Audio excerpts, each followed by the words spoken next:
Hello everyone. और आज के इस वीडियो में हम लोग बात करने वाले हैं अपने केमिस्ट्री का फर्स्ट चैप्टर।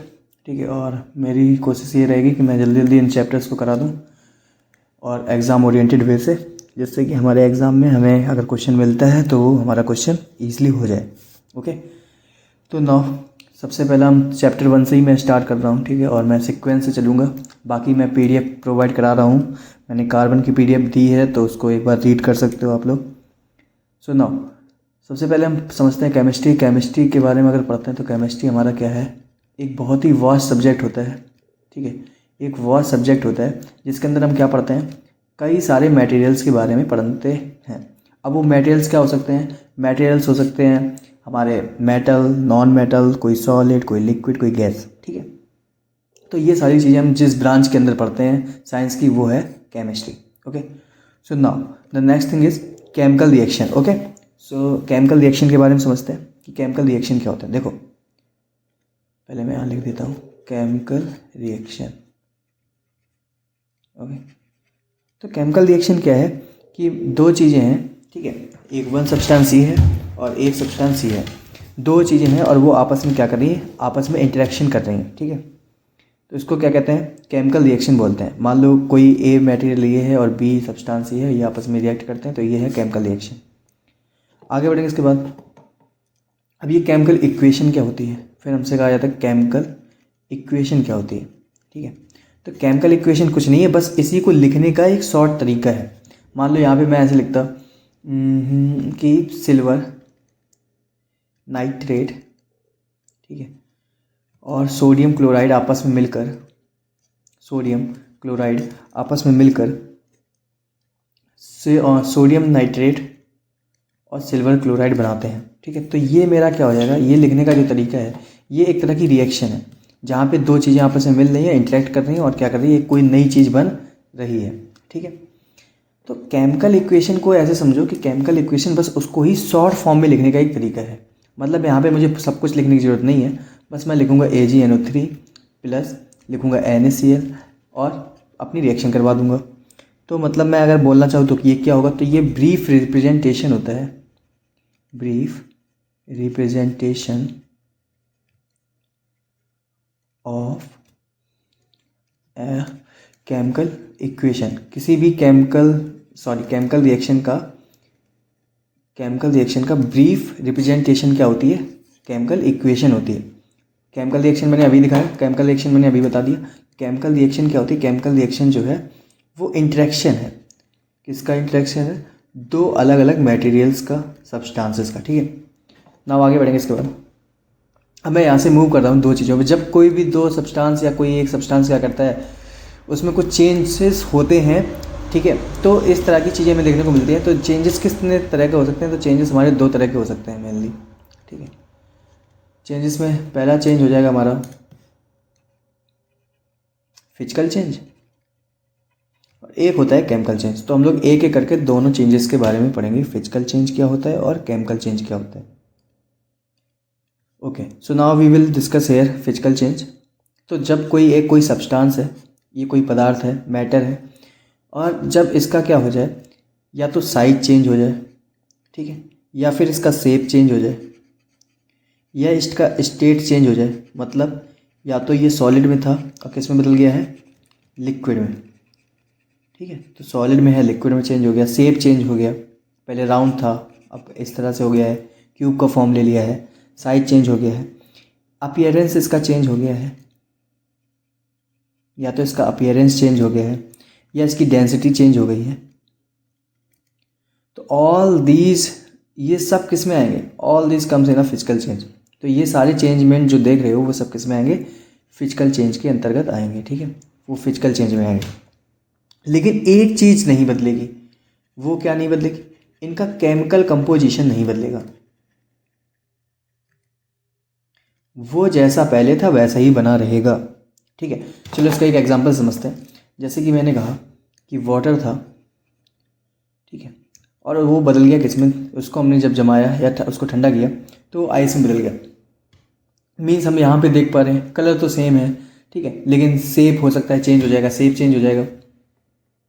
डेंसिटी चेंज हो जाएगी, ठीक है, डेंसिटी चेंज हो जाएगी। तो डेंसिटी यहाँ पे चेंज हो रही है।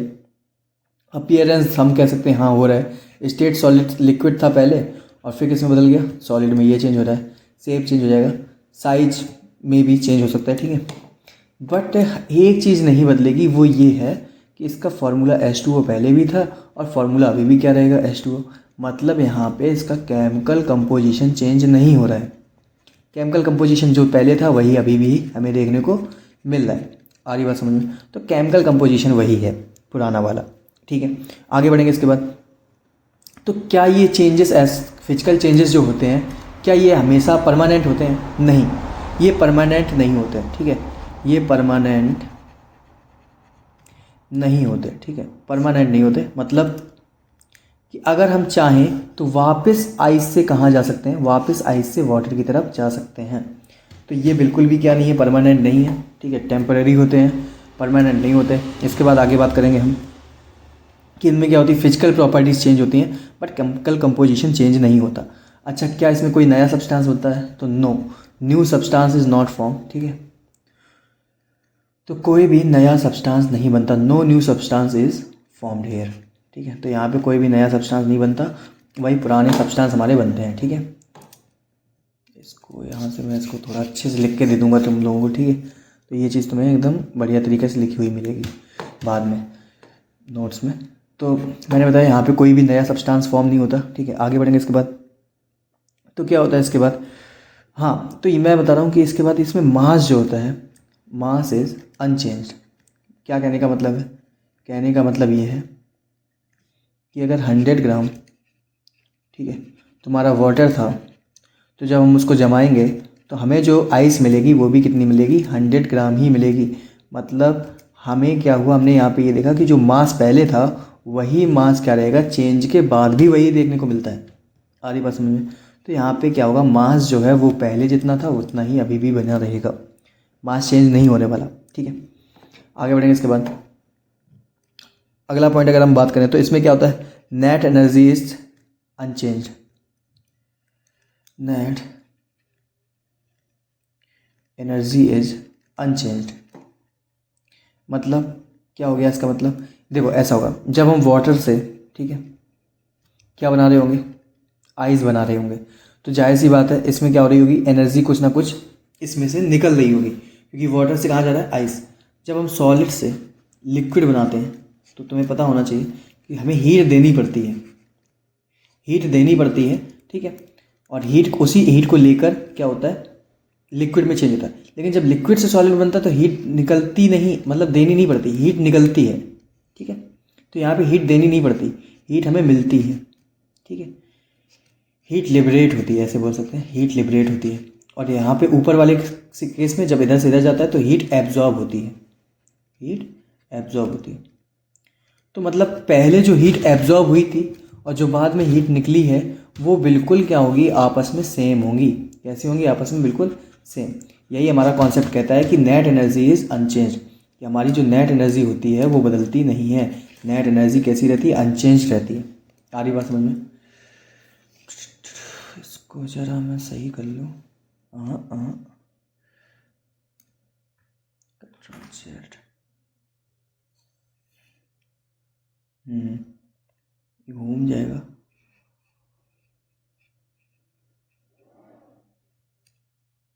ठीक है, ठीक है। तो मैं यहाँ पे ये बता रहा था कि भाई जो नेट एनर्जी होगी वो अनचेंज रहेगी, मतलब सॉलिड से लिक्विड जाने में जितनी एब्जॉर्ब हुई होगी उतना ही लिक्विड से सॉलिड में आने में निकलेगी बाहर, लिबरेट होगी, ठीक है। आगे आएंगे इसके बाद। अब इसके कुछ एग्जांपल हम लोग देख लेंगे, जैसे कि जैसे मैं मैग्नेट ले आया, ठीक है, ये मेरी मैग्नेट है और मैं मैग्नेट को लेके आ गया किसके पास, ठीक है, ये मैग्नेट है और मैग्नेट के पास मैं कीले लेके आ गया, लोहे की कोई चीज़ बना के ले आया, तो लोहा क्या हो जाएगा, मैग्नेटाइज हो जाएगा कुछ देर के लिए। मैग्नेटाइजेशन ऑफ आयरन, ये मैं वो बता रहा हूँ जो तुम्हें हो सकता है तुम गलत करके हो। तो मैग्नेटाइजेशन ऑफ आयरन है, कुछ देर के लिए आयरन मैग्नेटाइज हो जाएगा, बट बाद में क्या होगा, फिर से मैग्नेट अपनी ओरिजिनल, जैसे हम मैग्नेट को हटा देंगे तो आयरन वापस से अपनी पुरानी कंडीशन में आ जाएगा। तो ये किस तरह का चेंज है, पूछा जाएगा किस तरह का चेंज है, तो हमें पता होना चाहिए किस तरह का चेंज है। ये हमारा फिजिकल चेंज है, ठीक है। इसके बाद शुगर का घुल जाना, ठीक है। नंबर सेकंड पे अगर मैं बात करूँ तो dissolution of sugar in water.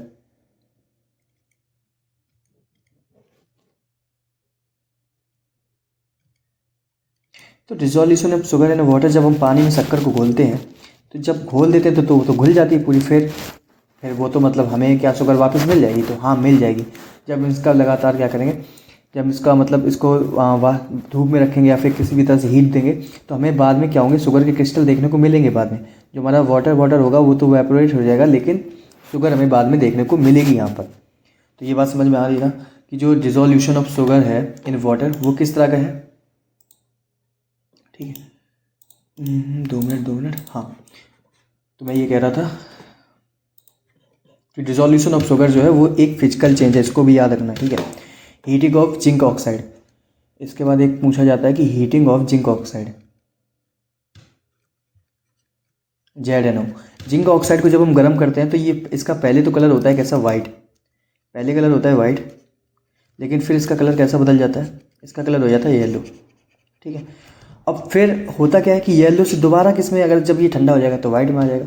तो ये सारे जो हमारा मैग्नेटाइजेशन ऑफ आयरन की बात हम चाहे कर लें, ठीक है, मैग्नेटाइजेशन ऑफ आयरन की बात करें, ये हम चाहे डिसोल्यूशन ऑफ शुगर की बात करें, चाहे हम heating of zinc ZnO zinc oxide की बात करें, ये सब के सब हमारे फिजिकल चेंज है। नाउ अब हम लोग आगे बढ़ेंगे और केमिकल चेंज की तरफ बढ़ेंगे, ठीक है। तो ये मतलब जो मैंने बताया है इतना ही तुमको बस केवल करना है, इसके अलावा कुछ भी नहीं है, ठीक है। इतना ही अपने आप में सफिशिएंट है। केमिकल चेंज कैसे होते हैं? तो भाई ये परमानेंट होते हैं, ठीक है। पहली बात तो कैसे होते हैं, परमानेंट। मतलब अगर एक बार चेंज हो गया तो वापस तुम रिवर्स नहीं हो सकते। मतलब अगर A से B बन गया तो तुम ये सोचो कि हम B से फिर से A बना ले, नहीं, पॉसिबल नहीं, ठीक है। A से B बन जाएगा, B से A नहीं बन पाएगा। तो यहाँ पे ये नया सब्सटेंस बनेगा, कुछ न्यू सब्सटेंस, ठीक है, नया सब्सटेंस बनेगा। और इसका जो होगा केमिकल कंपोजिशन होगा वो भी चेंज हो जाएगा। केमिकल कंपोजिशन जो होगा वो भी चेंज हो जाएगा, ठीक है। इसका केमिकल कंपोजिशन भी चेंज होगा, मतलब इसमें कहीं ना कहीं एटम में इधर उधर हो जाएंगे, ठीक है। ऊपर वाले में वो एटम सेम बने रहते हैं, बॉन्डिंग सेम बनी रहती है, यहाँ पे ऐसा नहीं होगा। यहाँ पे कुछ ना कुछ नई चीज़ें बन जाएंगी, तुम इसको रिवर्स नहीं कर सकते, ठीक है। नॉट ईजिली रिवर्सिबल, इसको रिवर्स नहीं किया जा सकता, नॉट ईजिली रिवर्सिबल नहीं है। इसके बाद क्या होता है, जो नया सब्सटेंस बनता है उसकी प्रॉपर्टीज़ भी अलग होती हैं, क्योंकि भाई नया सब्सटेंस बना है, केमिकल कंपोजिशन चेंज हुआ है, तो जाहिर सी बात है कि इसमें क्या होगा, अरे नए सब्सटेंस की जो प्रॉपर्टीज़ होंगी वो भी क्या होंगी, बिल्कुल अलग होंगी, ठीक है। इसकी प्रॉपर्टीज़ तुम्हें बिल्कुल अलग देखने को मिलेंगी। आगे बढ़ेंगे, इसके बाद आगे बढ़ते हैं और फिर समझते हैं।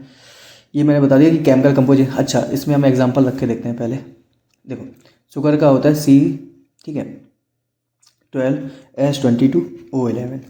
जब हम इसको क्या करते हैं, हीट करना शुरू करते हैं, तो हीट करने पे क्या होता है, पहले तो ये ब्राउन कलर की हो जाती है थोड़ी सी, ठीक है, और मतलब थोड़ी सी चिपचिपी लिक्विड टाइप में हो जाती है। फिर उसके बाद फिर और हीट करते हैं जब इसको, तो फिर ये क्या होता है, कार्बन में चेंज हो जाती है, एकदम ब्लैक हो जाती है, जिसको हम क्या बुलाते हैं, इसको तुम्हें पता होना चाहिए, इसको हम शुगर चारकोल के नाम से भी जानते हैं, ठीक है, शुगर चारकोल, इसको हम लोग शुगर चारकोल के नाम से भी जानते हैं। तो जब ये होता है C12H22O11, तो इसको गर्म किया, ब्राउन हो गया, ब्राउन से, तो मतलब अब हम वापस नहीं जा सकते, देयर इज़ नो चांस कि we can get C12H22O11 by this product, by this carbon. So there is no chance. That means it is a chemical change. Because it is here we can see a new substance is formed at last. Okay, तो यहाँ पे एक नया substance बना है भाई, तो इसको चेंज नहीं कर सकते, रिवर्स नहीं कर सकते। ना आगे बढ़ेंगे इसके बाद। तो ज़रूरी नहीं है कि हमेशा वन ही सब्सटेंस बने, ठीक है, वन ही सब्सटेंस, मतलब मोर देन वन भी बन सकते हैं, ठीक है।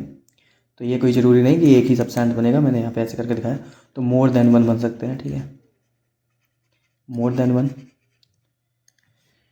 ठीक है। और एक बात और समझनी इसमें कि भाई कंजर्वेशन ऑफ मास होता है। कंजर्वेशन ऑफ मास क्या होता है भाई, देखो ऐसा है, कंजर्वेशन ऑफ मास मतलब कि जो हमारी प्रोडक्ट का टोटल मास था, ठीक है, और वही टोटल मास किसका देगा, मैंने प्रोडक्ट पहले क्यों लिख दिया, पहले होता है रिएक्टेंट का जो मास होगा वही मास किसका बचेगा, वही मास होगा प्रोडक्ट का। भले ही कुछ भी बन जाए, भले ही कितने ही नए सब्सटेंस बन जाए, लेकिन जो मास रिएक्टेंट का था वही मास रहेगा किसका, प्रोडक्ट का। ठीक है, जैसे कि एक यहाँ पे हम रिएक्शन करके देखते हैं छोटी सी, C+O2 और गिव्स CO2, मतलब कार्बन का कितना होगा 12, ऑक्सीजन कितना होगा 16, 16 2 या 32, इसको जोड़ेंगे कितना आएगा 44। ठीक है, AMU अगर तुम एटॉमिक मास यूनिट मान दो, या फिर अगर मैं ग्राम में मान के चलूँ तो ग्राम में मान लो। आगे बढ़ेंगे इसके बाद, तो यहाँ पे फिर जोड़ेंगे 12 और प्लस 32, तो वही सेम यहाँ पे भी कितना आएगा 44 ग्राम। मतलब जो हमारे रिएक्टेंट हैं और जो प्रोडक्ट है उनका सेम सेम क्या आ रहा है, मास देखने को मिल रहा है। ठीक है, तो ये कंजर्वेशन ऑफ मास यहाँ पे भी लागू होगा। ठीक है, ये बदलने वाला नहीं है, ये तो यूनिवर्सल है, तो ये यहाँ पे भी एप्लीकेबल होगा।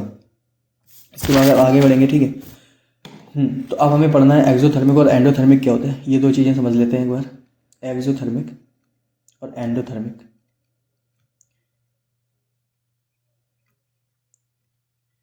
तो ध्यान से मेरी बात सुनो। देखो ऐसा है भाई कि एक्सोथर्मिक में मतलब हीट निकलती है, हीट निकलती है, और इसमें क्या होती है, हीट एब्जॉर्ब होती है। ठीक है, बस ख़त्म, इतना कर लो पर्याप्त है। रिएक्शन आएंगी तो रिएक्शन बताई जाएगी। ठीक है, एंडोथर्मिक अभी मतलब लेक्चर ही ख़त्म नहीं हो रहे हैं, अभी बहुत चालू रखूँगा मैं। तो एक्सोथर्मिक और एंडोथर्मिक। अब एंडोथर्मिक मतलब जिसमें हीट एब्जॉर्ब होती है, तो दुनिया बथेरी रिएक्शंस हैं जहाँ पे तुम क्या करते हो, बराबर हीट को देते हो। ठीक है, अब तुम इसके अंदर क्या कर सकते हो, एक्सोथर्मिक के अंदर तुम रेस्पिरेशन वाली रिएक्शन लिख दो अपनी।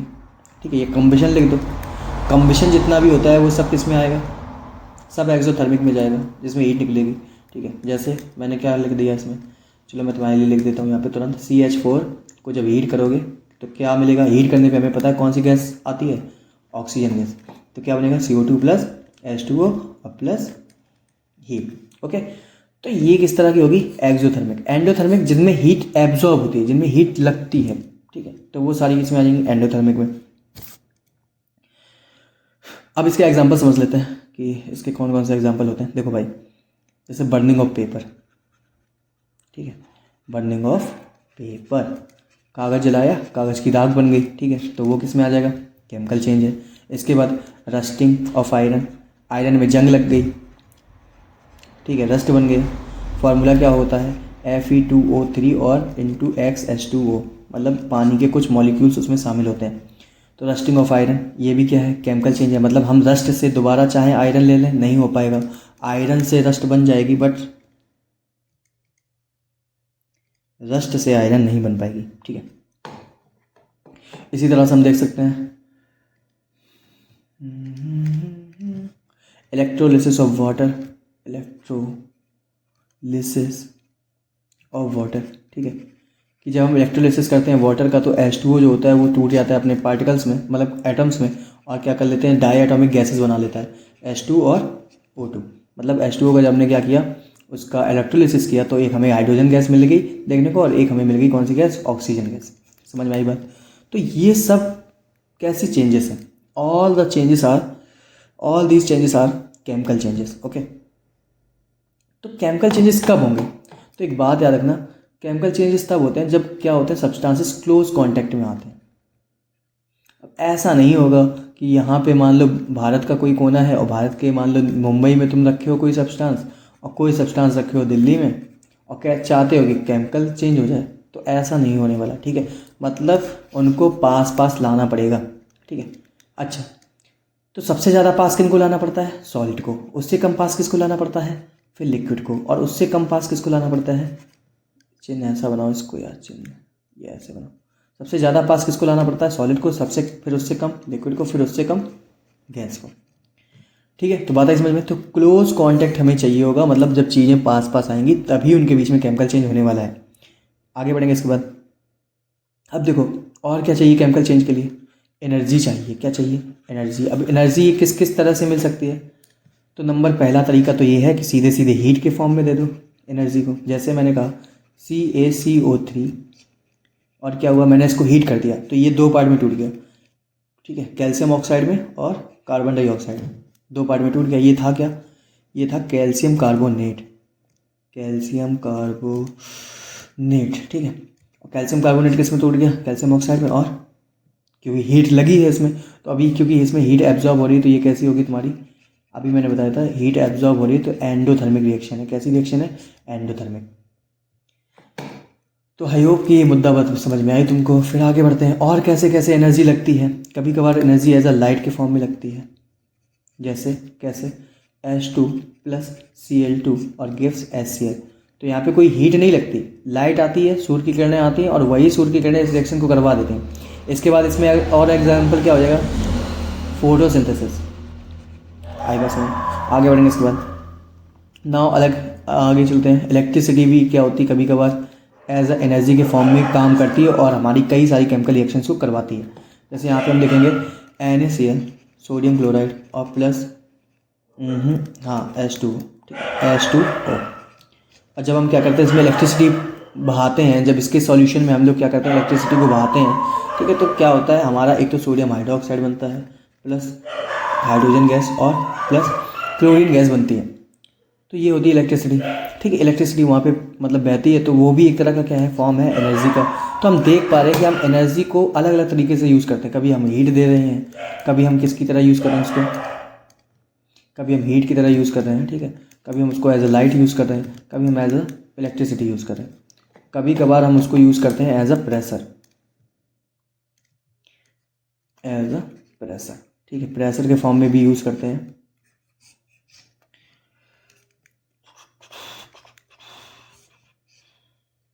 ठीक है, तो एज अ प्रेशर के फॉर्म में यूज़ करते हैं। जैसे जब हमारे पास होती है नाइट्रोजन गैस और होती है हाइड्रोजन गैस, तो इसमें हम इसको देते हैं 450 डिग्री सेल्सियस का टेम्परेचर और लगभग 200 एटमॉस्फेरिक प्रेशर लगाते हैं, ठीक है।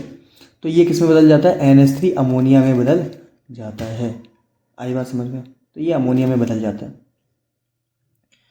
तो इस तरह से हम केमिकल चेंजेस करवा सकते हैं। तो मैं इसी वजह से कहा था, क्योंकि ये बड़ा टॉपिक है, लगना देखने में बहुत छोटा लगता है कि भाई फिजिकल चेंज केमिकल चेंज ज़रा सा है, लेकिन अगर उसको हम अच्छे से पढ़ने जाएंगे तो उसमें भी काफ़ी सारी चीज़ें हैं। तो इसी वजह से मैंने इसको अलग टॉपिक लिया, ठीक है। तो इसके आई थिंक 3 पार्ट बन जाएंगे तुम्हारे, ये आधे घंटे का पार्ट होने जा रहा है लगभग, ठीक है। इसके मतलब 2 पार्ट और शायद इस चैप्टर के बनेंगे या 1 पार्ट और बनेगा, ठीक है। तो ये चैप्टर अपने आप में कंप्लीट हो जाएगा। एसिड बेस एंड सॉल्ट पे मैं बनाने वाला हूँ नहीं, मैं इसके बाद सीधे जंप करूँगा मेटल और नॉन मेटल पे, ठीक है। और कार्बन की मैं PDF बना के दे रहा हूँ। तो लगभग मैं सारे केमिस्ट्री के टॉपिक तुम्हें पेपर से पहले पहले कवर करा दे रहा, तो उनको देखो ध्यान से अच्छे से, ठीक है। तो ये मेरी स्ट्रेटजी है कि मैं अभी पहला चैप्टर तुम्हें दे दूँ, ठीक है। दूसरा मैंने क्लास में पढ़ा रखा है तुम्हें अच्छे से, तो वो तो वहाँ पे ही हो रखा है, उसको एक बार रिवाइज़ करो, ठीक है। नंबर फिर हम लोग चलेंगे 3rd चैप्टर पे, फिर पेपर से पहले पहले मैं तुम्हें 3rd चैप्टर देने वाला हूँ और 4th की मैं दूंगा तुम्हें PDF कार्बन की पूरी। और उसमें मैं ऐसे लिखता हूँ, ठीक है, मतलब इजी है तुम्हें लिए पढ़ना, तुम एक बार पढ़ के देखना, ठीक है। तो उसको करके देखो। तो ये सारी चीज़ें हैं और इनको कवर करो। तो अभी हम चलो इसको ख़त्म कर लेते हैं जल्दी से। तो यहाँ पे एक वर्ड और आता है कैटालिस्ट। ये कैटालिस्ट क्या होता है, ऐसे समझो कि मान लो कोई रिएक्शन है, बहुत धीमे धीमे चल रही है और फिर क्या हो पाती है, एक कंडीशन ऐसी आती है कि वो क्या करना शुरू कर देती है, प्रोडक्ट बनाना शुरू कर देती है। अब मान लो पहले एनर्जी का लेवल ये था, इतना था, तो मतलब यहाँ से रिएक्टेंट आपस में क्रिया करना शुरू करते हैं। 2 रिएक्टेंट है, एक A है और एक B। इन्होंने आपस में क्रिया करना शुरू किया, करते जाएंगे, हीट लगेगी और हीट और एक टाइम ऐसा आएगा कि पर्याप्त हीट मिल जाएगी, सब कंडीशंस फेवरेबल हो जाएंगी और ये तुरंत क्या बनाना शुरू कर देंगे, प्रोडक्ट बनाना शुरू कर देंगे। तो यहाँ पे आता है रोल किसका, कैटालिस्ट का। कैटालिस्ट क्या करता है, जो पहले हीट इतनी लग रही थी अब उन कंडीशंस को क्या कर देता है, कम कर देता है। तो भाई पहले मान लो समझ लो इतनी हीट लग रही थी यहाँ तक, अब हीट की क्या लगी यहाँ तक, तो अब चीज़ें क्या होंगी, जल्दी जल्दी काम होना शुरू हो जाएगा, जो काम पहले लेट हो रहा था। तो कैटालिस्ट क्या करता है, बस रिएक्शन को फास्ट कर देता है। ये रिएक्शन में पार्टिसिपेट नहीं करता, not participate in reaction, not take any part in reaction, not take any part in reaction. ये किसी रिएक्शन में पार्ट नहीं लेता, बट क्या कर देता है, उस रिएक्शन को ही क्या कर देता है, फास्ट कर देता है। बात इसमें में तो ये था कैटालिस्ट। और अब हम लोग सीखेंगे अगले वाले टॉपिक में। तो सेकंड वीडियो हमारा जो आएगा उसमें हम लोग बात करेंगे केमिकल रिएक्शन की, कितने कितने तरह की अलग अलग रिएक्शंस होती हैं, ठीक है। डिस्प्लेसमेंट क्या होती है, डबल डिस्प्लेसमेंट क्या होती है, ऑक्सीडेशन, रिडक्शन, रेडॉक्स, ये सब हम लोग चीज़ें करेंगे सेकंड पार्ट में। तो इस वाले वीडियो को ध्यान से देखो, ठीक है। और अगर कोई डाउट है तो कमेंट बॉक्स ओपन है तुम्हारे लिए, तो वहाँ पर जाके कमेंट कर दो, ठीक है। लेकिन जेन्युइन कमेंट करना, ठीक है, नहीं तो क्या पता जो मतलब सही है, तुम्हें लगे कि हाँ ये चीज़ है, दिक्कत प्रॉब्लम है सच में, तो वो करो कमेंट, ठीक है। फालतू के कोई कमेंट नहीं। तो आगे बात समझ में। तो केमिकल चेंज हम लोगों ने आज देखा, या मतलब सॉरी, आज हमने पूरा ये देखा फिजिकल चेंज और केमिकल चेंज क्या होता है, और केमिकल रिएक्शन नहीं देखा अभी, ठीक है। तो केमिकल रिएक्शन हम लोग देखेंगे अगले वीडियो में। तब तक के लिए धन्यवाद, बाय।